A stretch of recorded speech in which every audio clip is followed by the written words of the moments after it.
Assalamualaikum. Part 8, Marketing Flagships Applications. I was really involved in Telehealth and EG, two flagships. So when I went for market for the flagships, they are for both flagships. MSC was noted to have two-pronged strategy, develop local and go abroad. So we develop local products, local talents, and we bring them abroad. We went to a number of countries, especially the Arab countries. We went to Saudi Arabia, we went to Bahrain, we went to Jordan, and also some of the Asian countries like Brunei. Most times, it was not that difficult because most of the things that we want to sell, we develop ourselves. So we were able to articulate most matters when questioned or when asked further. Even security issues for each application, the infrastructure issues, we were able to articulate. But we have competitors because there were others who rank well in the EG ranking, like Singapore, like Korea, even US and Germany.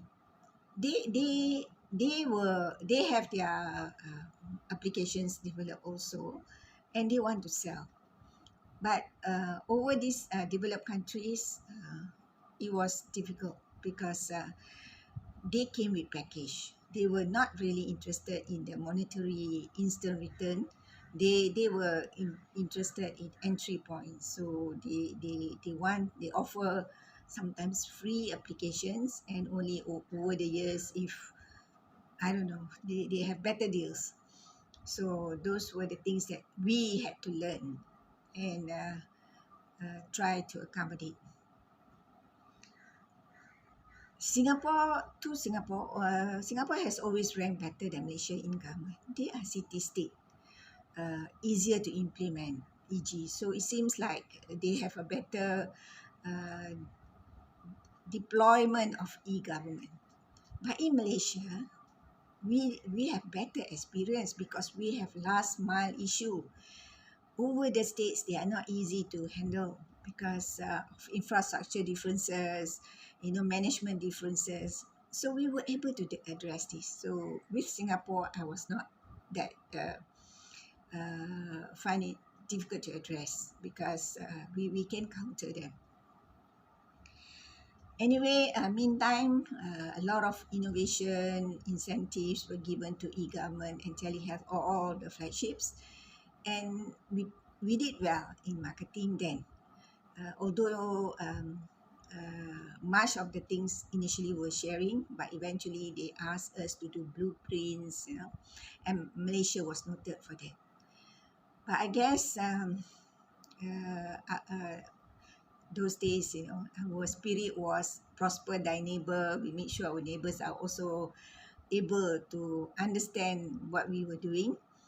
We went around teaching people, forgetting that people learn very fast and they take over very fast. One example is China. When we started, China was nothing.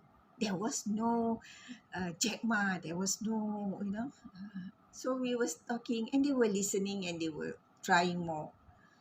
Eventually, they overtook us. That was a sad thing in my life because I wasn't there. I was already up from MDEC when Jack Ma was sort of glamorized in Malaysia. I felt sad for that because we started and they had nothing initially. But those were the struggles we learned. And I hope, there's something to be learned here for the younger generation. That's all for now. See you in the next video.